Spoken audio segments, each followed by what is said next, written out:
Soy muy nervioso, horrorosamente nervioso. Siempre lo fui. Pero, ¿por qué pretendéis que esté loco? La enfermedad ha aguzado mis sentidos, sin destruirlos ni embotarlos. Tenía el oído muy fino. Ninguno le igualaba. He escuchado todas las cosas del cielo y de la tierra, y no pocas del infierno. ¿Cómo he de estar loco? Atención, ahora veréis con qué sano juicio y con qué calma puedo referirles toda la historia. Me es imposible decir cómo se me ocurrió primeramente la idea. Pero una vez concebida, no pude desecharla ni de noche ni de día.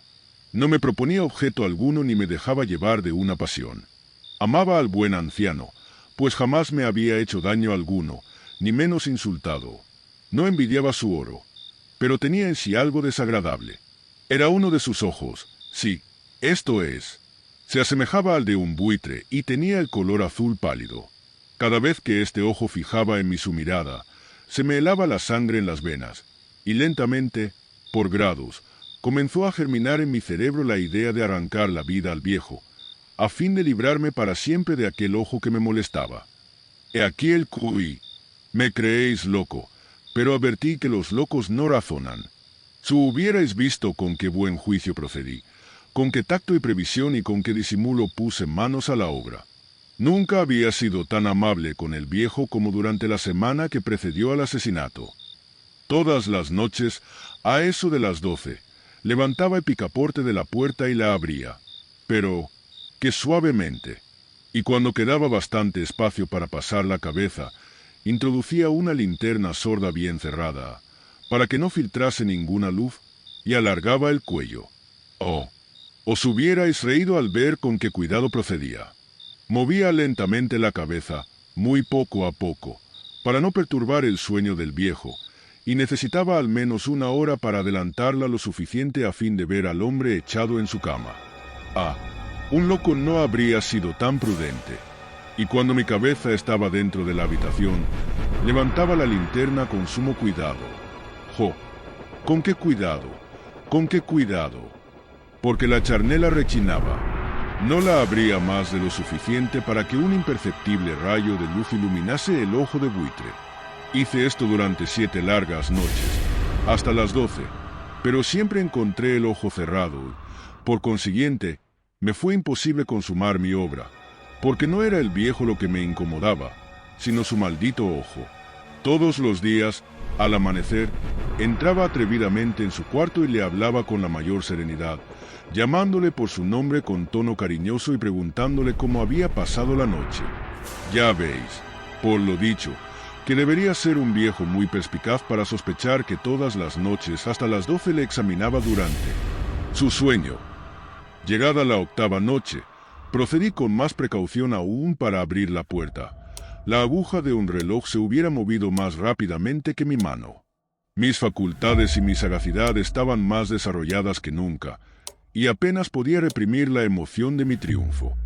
Pensar que estaba allí, abriendo la puerta poco a poco, y que no podía ni siquiera soñar en mis actos. Esta idea me hizo reír, y tal vez el durmiente escuchó mi ligera carcajada, pues se movió de pronto en su lecho como si se despertase. Tal vez creeréis que me retiré. Nada de eso. Su habitación estaba negra como un pez, tan espesas eran las tinieblas, pues mi hombre había cerrado herméticamente los postigos por temor a los ladrones, y sabiendo que no podía ver la puerta entornada, seguí empujándola más, siempre más. Había pasado ya la cabeza y estaba a punto de abrir la linterna, cuando mi pulgar se deslizó sobre el muelle con que se cerraba y el viejo se incorporó en su lecho exclamando: «¿Quién anda ahí?». Permanecí inmóvil sin contestar. Durante 1 hora me mantuve como petrificado, y en todo este tiempo no le vi echarse de nuevo. Seguía sentado y escuchando, como yo lo había hecho noches enteras. Pero he aquí que de repente oigo una especie de queja débil, y reconozco que era debida a un terror mortal. No era de dolor, ni de pena. No. Era el ruido sordo y ahogado que se eleva del fondo de un alma poseída por el espanto. Yo conocía bien este rumor, pues muchas noches, a las 12, cuando todos dormían, lo oí producirse en mi pecho, aumentando con su eco terrible el terror que me embargaba. Por eso comprendía bien lo que el viejo experimentaba, y le compadecía, aunque la risa entreabriese mis labios. No se me ocultaba que se había mantenido despierto desde el primer ruido. Cuando se revolvió en el lecho, sus temores se acrecentaron, y sin duda quiso persuadirse que no había causa para ello, mas no pudo conseguirlo. Sin duda pensó, eso no será más que el viento de la chimenea, o de un ratón que corre, o algún grillo que canta. El hombre se esforzó para confirmarse en estas hipótesis, pero todo fue inútil. Era inútil, porque la muerte, que se acercaba, había pasado delante de él con su negra sombra, envolviendo en ella a su víctima, y la influencia fúnebre de esa sombra invisible era la que le hacía sentir, aunque no distinguiera ni viera nada, la presencia de mi cabeza en el cuarto. Después de esperar largo tiempo con mucha paciencia sin oírle echarse de nuevo, resolví entreabrir un poco la linterna, pero tan poco, que casi no era nada. La abrí tan cautelosamente que más no podía ser, hasta que al fin un solo rayo pálido, como un hilo de araña, saliendo de la abertura, se proyectó en el ojo de buitre. Estaba abierto, muy abierto, y no me enfurecí apenas le miré. Le vi con la mayor claridad, todo entero, con su color azul opaco, y cubierto con una especie de velo hediondo que heló mi sangre hasta la médula de los huesos. Pero esto era lo único que veía de la cara o de la persona del anciano, pues había dirigido el rayo de luz, como por instinto, hacia el maldito ojo. ¿No os he dicho ya que lo que tomabais por locura no es sino un refinamiento de los sentidos?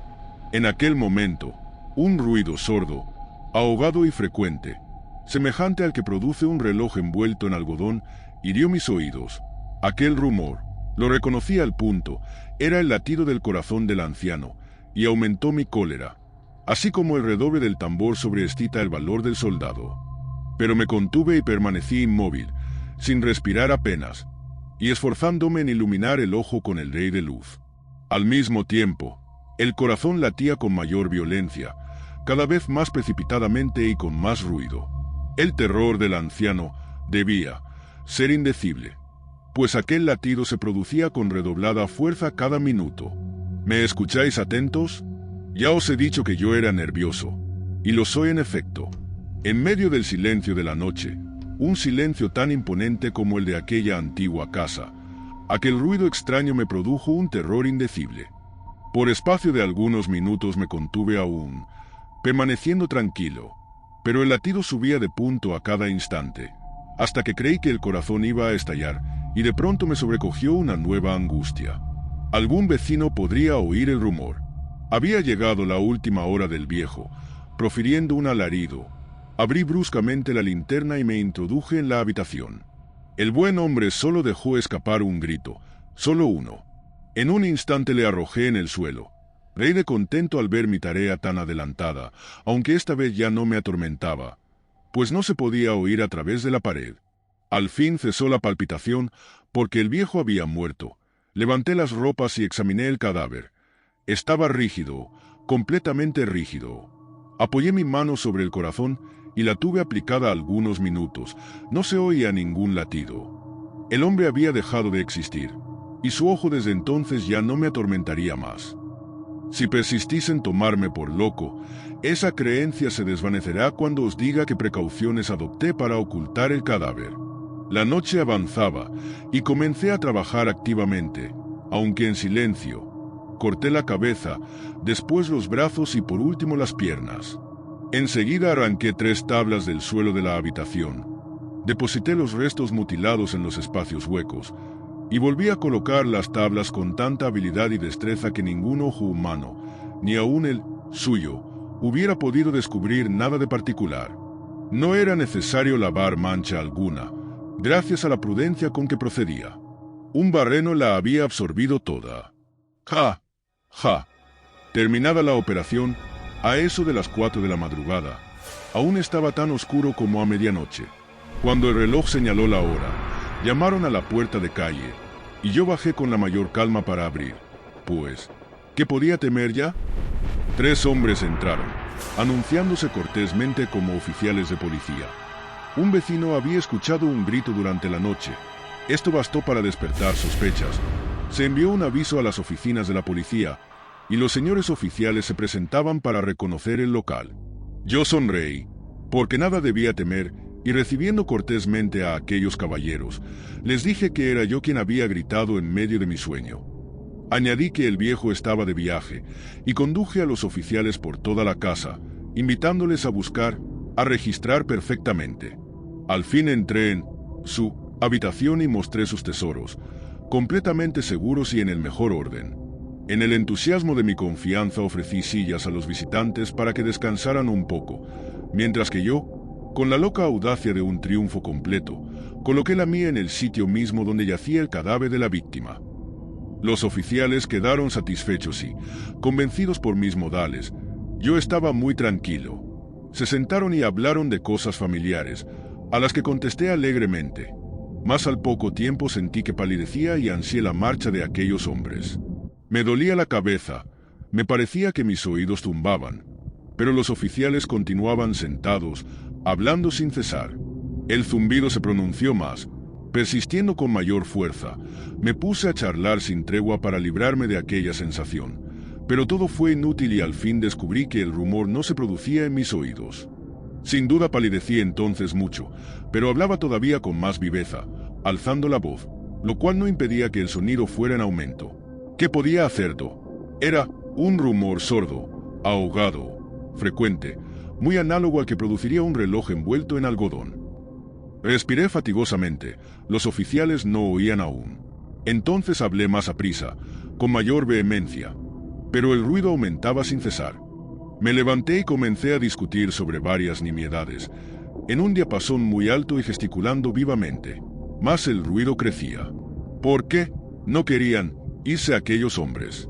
Aparentando que me exasperaban sus observaciones, di varias vueltas de un lado a otro de la habitación. Mas el rumor iba en aumento. Dios mío, ¿qué podía hacer? La cólera me cegaba. Comencé a renegar. Agité la silla donde me había sentado, haciéndola rechinar sobre el suelo. Pero el ruido dominaba siempre de una manera muy marcada. Y los oficiales seguían hablando, bromeaban y sonreían. ¿Sería posible que no oyesen? Dios Todopoderoso. No, no. Oían, sospechaban, lo sabían, todo. Se divertían con mi espanto. Lo creí y lo creo aún. Cualquier cosa era preferible a semejante burla. No podía soportar más tiempo aquellas hipócritas sonrisas. Comprendí que era preciso gritar o morir. Y cada vez más alto. ¿Lo oís? Cada vez más alto. Siempre más alto. Miserables, exclamé. No disimuléis más tiempo. Confieso el crimen. Arrancad esas tablas. Ahí está. Ahí está. Es el latido de su espantoso corazón.